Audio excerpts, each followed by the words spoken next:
So Jennifer, in looking at that slide, I have to say, boredom is probably not a word that really enters into your vocabulary on a daily basis, is it? I don't have a lot of experience being bored. You know, and you and I have known each other for a couple of years now. Had the opportunity to work together, and so you know that we kind of joke back and forth about that, and there's obviously so many things going on. Now, I want to be really clear that the intent of us listing all of Jennifer's titles, all of her areas of responsibility, is not to imply simply that she's busy, but more to the fact that your role is so comprehensive in working with both children and families, trying to get them prepared for the workforce, trying to get kids ready for kindergarten. And so again, in an effort to try and have a behind-the-scenes look at the work that you do every day, I want to ask you just some questions about Even Start. So if you can, walk me through what does a typical day look like for you at Even Start? Well, as I've said before, Tom, I'm not sure that there's a typical day. Each day brings something new. Oh, you can hear me a lot better. So, each day brings something new. They're unique every day. But at the start and end of our programming, it is based around the student needs and helping them meet their goals, whether that's employment, post-secondary education, or going into kindergarten. This past year, we've had the opportunity to serve 789 students in our adult education program. That's the GED, Adult Basic Ed, and English language classes. This past year, we also were able to serve 60 families and 87 children in our Even Start Family Literacy program. That's a 23% increase from a year ago.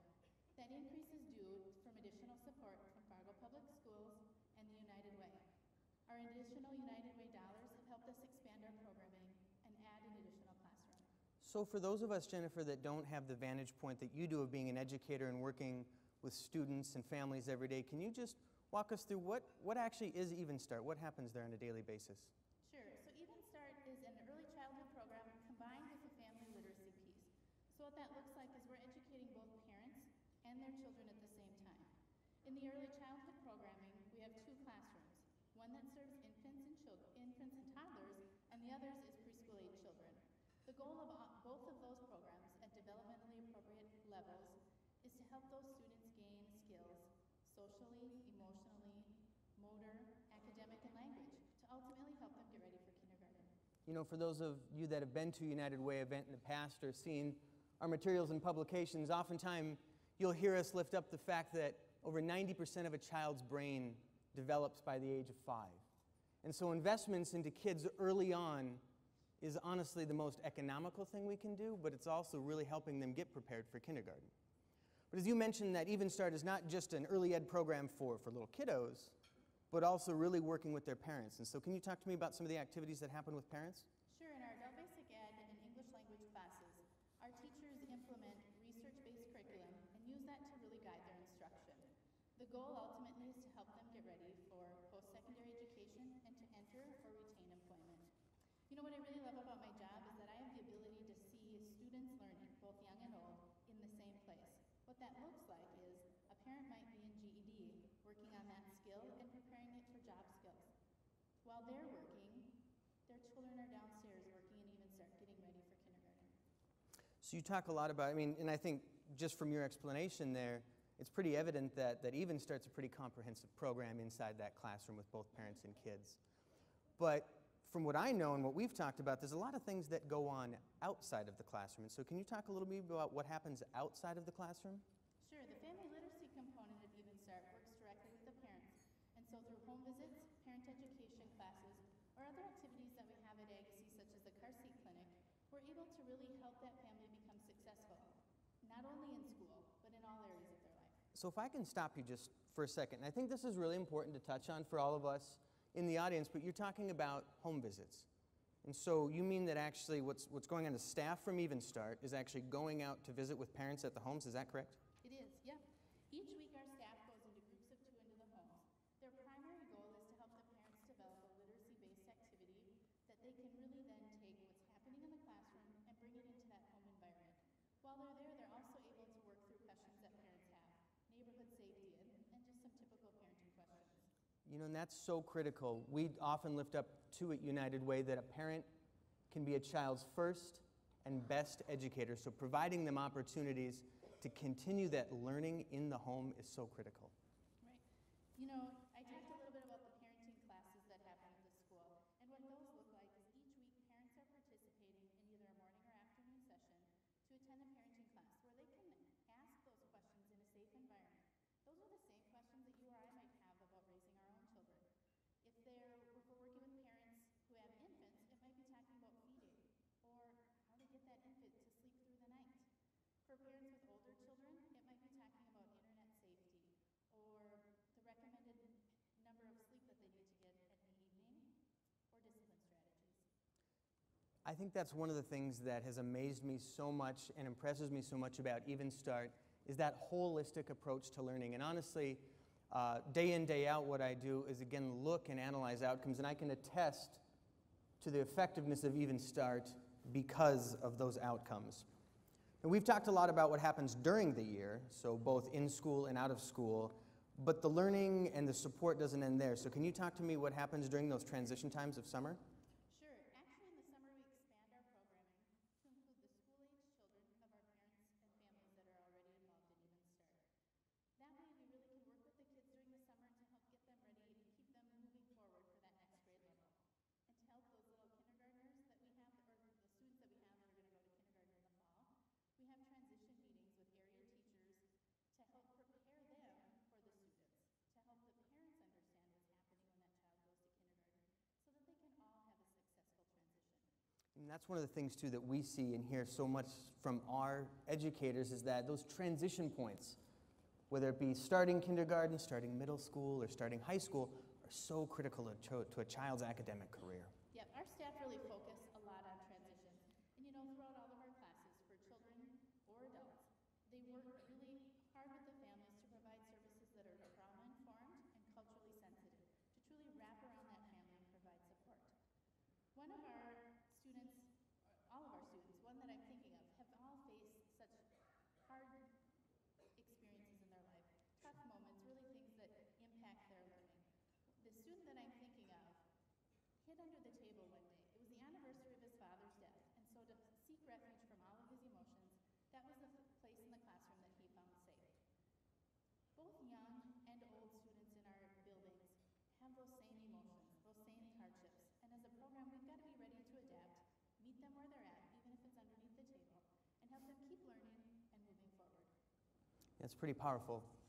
I can't even begin to imagine some of the situations that families have come from, you know, and the hope and dreams that they have for starting over. But Jennifer, for those of us that don't have, again, your vantage point of seeing this day in and day out, what is something that you want everyone in this audience to know about the families that you work with every day?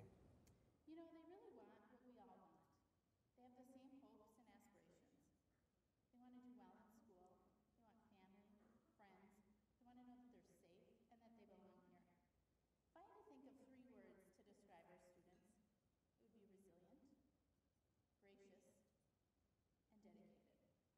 When I think about being resilient, I think about all of our students that we have that really maximize their skills and use them to help them move forward.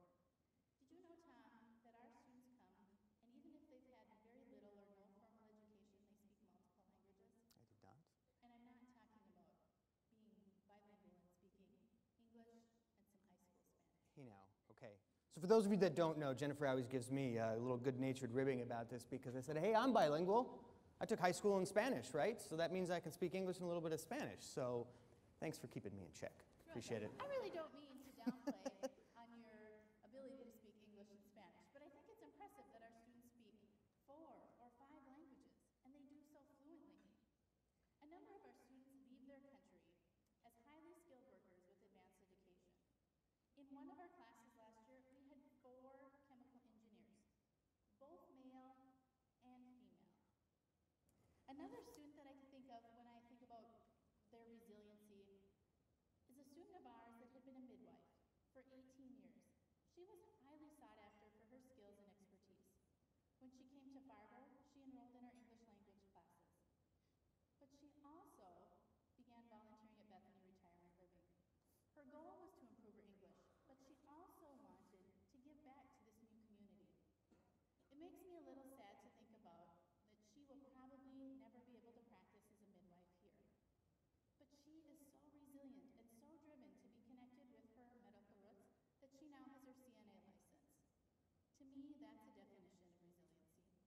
Absolutely, I couldn't agree more. So you mentioned resiliency. Can you talk about gracious and dedicated? Sure. Despite the significant changes that our families have had, and even the struggles that they face when they're in this new country, they are always so grateful. Every day they come to school and share genuine smiles with the staff in our building. They're also willing to help each other out. The other day I had an Even Start dad who's been with our program for a while offer to help interpret for a new family so that they could learn the schedule and be familiar with what's going on. We also have another student who is so grateful for the help that she received when she first came to this country. She attended our classes, and now she still does, but she really doesn't need to. Her English is perfect, but she continues to come, and when she comes, she brings other new families. And despite the limited English that they share together, they share no common language, they share no common culture. She just wants to make their days easier. And that to me is so powerful when you talk about that, because really what Even Start is doing is creating a culture within a culture. But that culture becomes part of our community's culture, and I think it's the same, really, and that's the culture of giving back, the culture of wanting to help one another. So I think it's just really spot on and powerful that you're able to lift that up. Yeah, our students have really created a culture of dedicated learners. They're driven to learn the skills that they need so that they can go on to post-secondary education or enter the workforce. But they're also driven to help each other out along the way. Their dedication is showcased in their daily attendance. Despite all the obstacles that they face on their journey to school, they continue to come. They choose to come, day in and day out. And I think that's really commendable, because most of our students rely on public transportation and not the car that pulls out of their garage. And not the car that pulls out of their garage. That's pretty impactful. You talk a lot about the idea that you've got chemical engineers in your classroom at the same time as a midwife, as the same as, I'm sure, students that have had less education. And so I can't imagine, or I have to imagine, that you've got some interesting dynamics that go on and interesting classroom settings that make for very unique experiences. But I want to go back to something that you touched on earlier, and that was the fact that part of your role is to ensure that the curriculum you're delivering is research-based. Can you talk about why that is important, that research base? Sure, it's really important for us to meet the needs of all of those students. They're very diverse and at all different levels. And so utilizing research-based curriculum helps us drive that instruction so that we know the students are going to be able to comprehend what we're learning. And when they don't, we need those proven effective strategies so we can help get them back on track. As I said before, the goal for us is to help them meet their needs and get to those goals. It's really pretty simple. All of our work needs to go around that. The bottom line is we need to know what we're doing works. And I think that's important, and I want to just, if I can, interject a little bit there and say that we so appreciate that the Even Start program is utilizing that research basis, but I want to let you know that a research basis is not unique to the work at Even Start. Having an appreciation for research and trying to utilize best practices is unique. Well, it's not unique to anything that United Way does. It goes across all our investment strategies, whether it's income stability, health, basic needs, but especially in the area of education. Even Start is just one of many partners that we have in the area of education that's trying to slow the cycle of poverty. Now, I want to be really clear with you all. Poverty is not unique to the families at Even Start. Poverty doesn't know a color. Poverty doesn't know a zip code. It doesn't give preference to a neighborhood. Poverty is a people issue. It's a community issue. Now, I want you to look around this room and think about something. Let's pretend for just a second that this room represents Cass and Clay County. Now, generally speaking, we've got individuals around tables of 8. So if you think about that, at least one person at every single one of these tables is living in poverty. That's not okay. That is not okay. I do want to share with you, though, some good news. We know what works. We absolutely know what works. This isn't a know-how problem trying to slow the cycle of poverty. We know what to do. What we need to do now is nurture a sense of possibility that slowing the cycle of poverty can be done. We need to nurture that sense of possibility in this community. And finally, what we need to do is illuminate a pathway towards success. Jennifer, I want to say from the bottom of my heart, thank you so much for your time, your talent, and your dedication to serving families in this community. Well, thanks, Tom, for having me here today. Absolutely.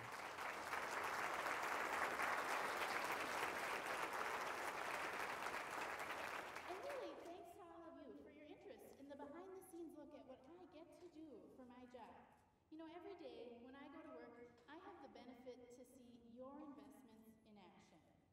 They are truly having a huge impact on the Even Start Family Literacy Program. They're providing wonderful opportunities for families just like Wadasi's.